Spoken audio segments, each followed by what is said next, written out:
क्या कभी सोचा है कि एक कंपनी, सिर्फ कुछ व्यापारियों का एक ग्रुप, एक पूरे के पूरे महाद्वीप पर कब्जा कर सकता है? आज हम ईस्ट इंडिया कंपनी के उसी अविश्वसनीय कहानी को समझने की कोशिश करेंगे। एक ऐसी कहानी जो हमें कॉर्पोरेट पावर की हदों के बारे में सोचने पर मजबूर कर देती है। चलिए, कहानी की शुरुआत करते हैं साल 1686 से। उस वक्त ईस्ट इंडिया कंपनी कोई बहुत बड़ी ताकत नहीं थी। असल में वो तो एक हारी हुई, अपमानित कंपनी थी जिसे ताकतवर मुगल बादशाह औरंगजेब ने बुरी तरह कुचल दिया था। उनकी सैन्य ताकत लगभग जीरो थी। मतलब एक विशाल समंदर में वो बस एक छोटी सी मछली जैसी थी। लेकिन फिर वक्त का पहिया ऐसा घूमा कि यकीन करना मुश्किल है।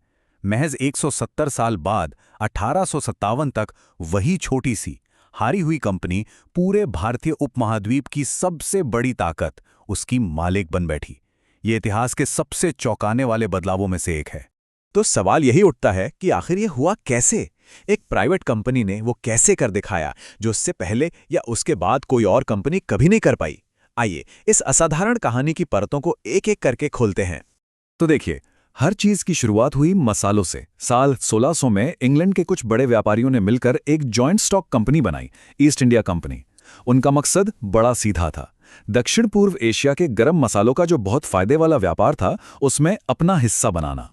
लेकिन वहां एक बहुत बड़ी प्रॉब्लम थी, डच कंपनी।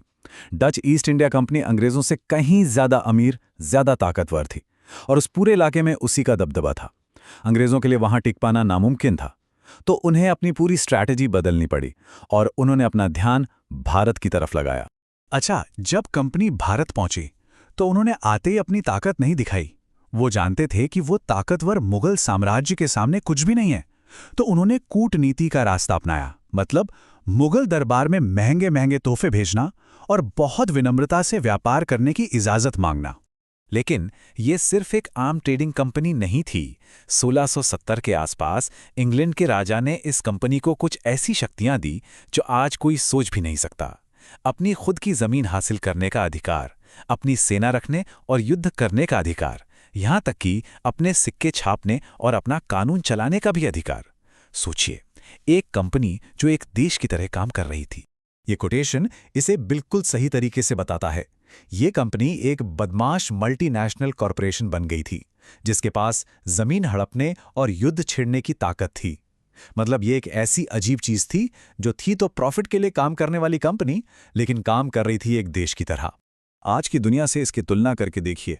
सोचिए, अगर कोई बहुत बड़ी टेक कंपनी अपनी प्राइवेट आर्मी बना ले, अपनी खुद की करेंसी छापने लगे और दूसरे देशों से जंग लड़ने लगे। सुनने में कितना अजीब, कितना खतरनाक लगता है ना? पर उस समय ईस्ट इंडिया कंपनी की हकीकत यही थी। कंपनी की किस्मत तब पलटी जब उसका सबसे बड़ा कांटा यानी मुगल साम्राज्य अंदर से कमजोर पड़ने लगा।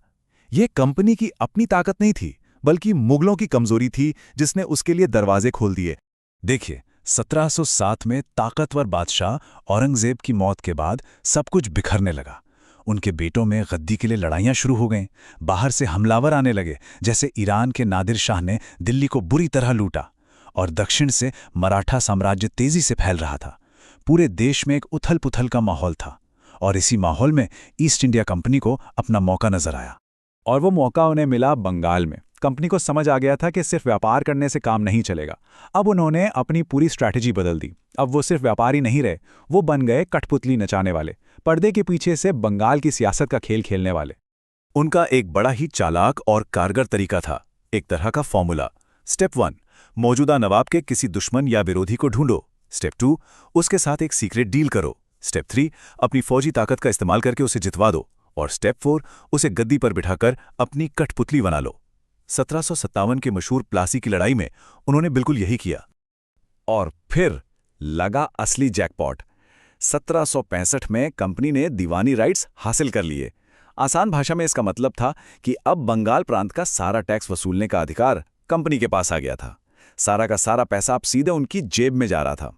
इस एक कदम ने उन्हें बंगाल का असली मालिक और बेहिसाब दौलत का स्वामी बना दिया। बंगाल की दौलत हाथ में आते ही कंपनी की भूख और भी बढ़ गई। अब उनकी नजरें पूरे भारत पर थीं, और इसे हासिल करने के लिए उनके पास अब नए और भी ज्यादा चालाक तरीके थे। उनका पहला हथियार था सब्सिडियरी अलायंस, यानी सहायक संधि। ये एक बहुत ही शातिर जाल था। वो किसी भारतीय राजा के पास जाते और कहते, हम आपकी सुरक्षा करेंगे, बस आपको अपनी सेना खत्म करनी होगी और हमें इसके बदले पैसे देने होंगे। और जैसे ही राजा पैसे देने में नाकाम होता, कंपनी उसका इलाका हड़प लेती। ये एक तरह का प्रोटेक्शन रैकेट था जो एक देश के साथ खेला जा रहा था। फिर आया दूसरा हथियार, डॉक्ट्रिन ऑफ लैप्स या व्यपगत का सिद्धांत। ये एक बेहद क्रूर नीति थी। इसके मुताबिक अगर किसी राजा की मौत बिना बेटे के हो जाती तो उसका राज सीधे कंपनी के कब्जे में चला जाता। गोद लिए हुए बेटे को वारिस नहीं माना जाता था। इसी एक नियम का इस्तेमाल करके उन्होंने झांसी और नागपुर जैसे कई बड़े राज्यों पर कब्जा कर लिया। और इसका नतीजा चौंकाने वाला था। 1818 तक आते आते सिर्फ कुछ ही दशकों में भारतीय उपमहाद्वीप की 78% आबादी एक ब्रिटिश कंपनी के राज में जी रही थी। ये सिर्फ व्यापार नहीं था, ये एक पूरे देश की विजय थी। लेकिन कहते हैं ना, हर ऊंचाई के बाद ढलान आती है, हर साम्राज्य का अंत होता है। और अब हम कहानी के उस मोड़ पर हैं जहां कंपनी का राज खत्म हुआ और एक नए, उससे भी ज्यादा ताकतवर शासक ने उसकी जगह ली। 1857 में पूरे भारत में कंपनी के खिलाफ एक जबरदस्त विद्रोह भड़क उठा। हालांकि अंग्रेजों ने इस विद्रोह को बड़ी बेरहमी से दबा दिया, लेकिन लंदन में बैठी ब्रिटिश सरकार को एक बात साफ समझ आ गई। अब एक प्राइवेट कंपनी भारत जैसे विशाल देश को नहीं संभाल सकती, और इसीलिए 1858 में ब्रिटिश सरकार ने सीधे दखल दिया। उन्होंने एक कानून पास करके ईस्ट इंडिया कंपनी से उसकी सारी ताकत छीन ली, उसकी जमीन, उसकी फौज, उसका सारा पैसा, सब कुछ।